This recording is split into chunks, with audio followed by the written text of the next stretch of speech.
All right, guys, today we're going to talk about the difference between shop tools and technician's tools.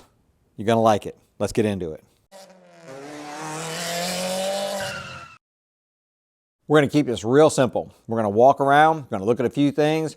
We're going to tell you whether or not we think the shop should pay for it or the technician should pay for it. As we're doing that, if you agree or disagree, jump down in the comments and let me know. What do you agree with that or disagree with it? Or what would you add or leave out? We're not going to be able to touch on every single tool that shops have or that technicians have. So we definitely want to hear your comments down below on what you think we either, we left out or that you would definitely want to have added in there. All right, let's get to it.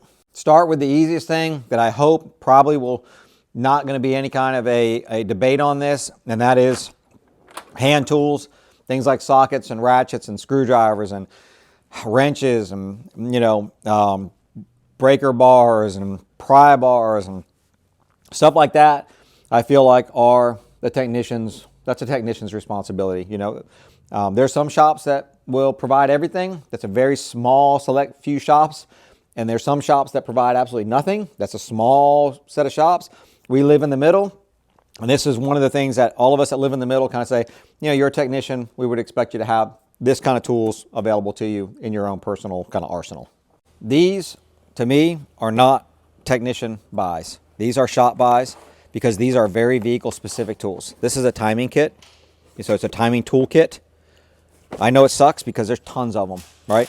I feel like we buy one of these a week, and we got a Ford Ranger in there right now. We're buying one for it. This, some of these are not expensive at all. Some of them you can buy a kit and they're under $100. That Ford Ranger kit's, I think, costing me $700 or something like that. Some of them are even more than that. But you got to have them. You got to have them to do the job right. There's no trying to finagle around them. And it's a very vehicle-specific thing, and there are a lot of them. I mean, I can remember back, I think it was the 2.5-liter Chrysler, when you were doing a timing belt on it, they had a little weight that you put on the timing belt and kind of push it down and kind of set the tension on it. Yeah, that was a one-time buy for a technician, and you did a ton of those things. Maybe it was worth it. But now it's like if a technician had to buy one of these in the hopes that the next time a vehicle came in, first of all, the hopes that the vehicle would come in next time to be able to do it, and that he would get the job, right? So it's just, to me, this is more of a shop tool, put it on the shelf, have it marked and ready to go like we do, and everybody can use it. You want to hear the sketchy part of these things, and this is crazy to me. I have heard of shops. We had one particular client told me this. He had a Mini, and they were doing a timing chain on it. They didn't have the toolkit for it, and they told him they didn't have the toolkit. They told him that they were going to purchase the toolkit, but that he would have to pay for it. He purchased the toolkit. So basically, they put it on the invoice as the toolkit, and then the shop kept the toolkit. So that was really sketchy to me. I've heard of that a couple of times now, and that is not a good practice. I mean, if you're going to make the client buy it, okay, hey, I'm never going to work on another one of these cars again. It's your car. If you want me to do the job, I'll do the job. You got to buy the tool. Then the client gets to take the tool with them, right? I mean, they just bought the tool. So that's something that I feel like is definitely a shop purchase. Towards the end of this video, we're going to tell you what the catalyst for this video was, why we did this, and I think it's going to resonate with a lot of you. While you're here, real quick, hit that subscribe button. We're getting close to 200,000. Going to do that giveaway. Back to the video. More stuff that I would consider specialty. So chassis ears, whether you get the wired or the wireless model, I highly recommend the wired model because those wireless ones tend to fail a lot. But I mean, to me, that's a shop tool, right? That's, you're going to hook that up on cars. The shop's going to use it on different cars all over the place for different things. It's going to sit over on a shelf. It's super expensive. No. Could a technician purchase it, maybe have it in their toolbox? Yeah, I just feel like that's just kind of a shop tool. Here's another thing. Definitely a shop tool. Bullseye leak detector, right? So if you got leak detector stuff that you're going to be using, obviously this is an investment, right? But this is going to be used on a lot of different cars and in a lot of different scenarios, and it's just not at, it's a purchase that the shop should have available to all their techs, right? And the reality is that as you get more and more using these things, then you're probably going to realize you need more than one. So, but hopefully you're keeping track of the things are making you money. So we've got stuff that just, and this is stuff, see, this is stuff that doesn't get used a lot, right? But you need it when you need it, right? And that's another kind of way you can look at this.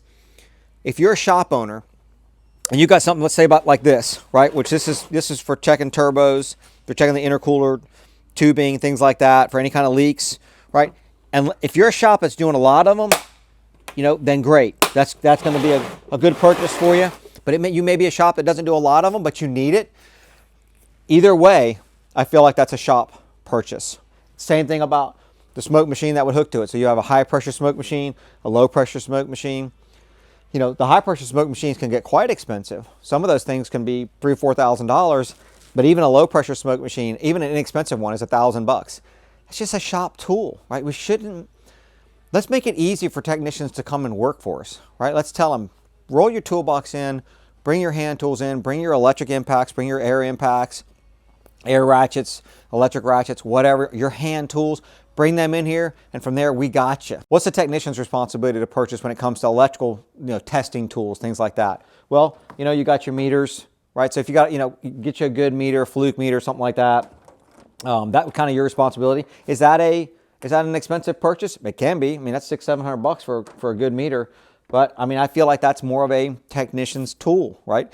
Load boxes, right? You go get you a load box of some type. We got Joe's on here right there. That's a good one, all around good load box. But if you don't want to, get something like that, you can jump on like Jarheads and get one for, a single bulb for cheap.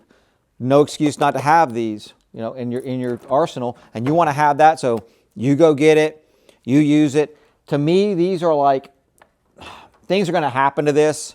So you want to kind of own it so you know that you control it, right? And you can take care of it. The same thing with a meter, right? I've seen guys just throw meters around like crazy. You kind of want to have your own meter. The kit that you see us use all the time from AES Wave, which has got all the breakout leads and things, right? To me, that's a technician's purchase.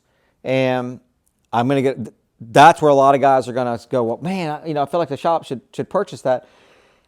I want to tell you just from years of experience that these things are going to get lost, bent, broken. It's just one of those things where this is almost, I don't want to say it's consumable, but because it's not a consumable.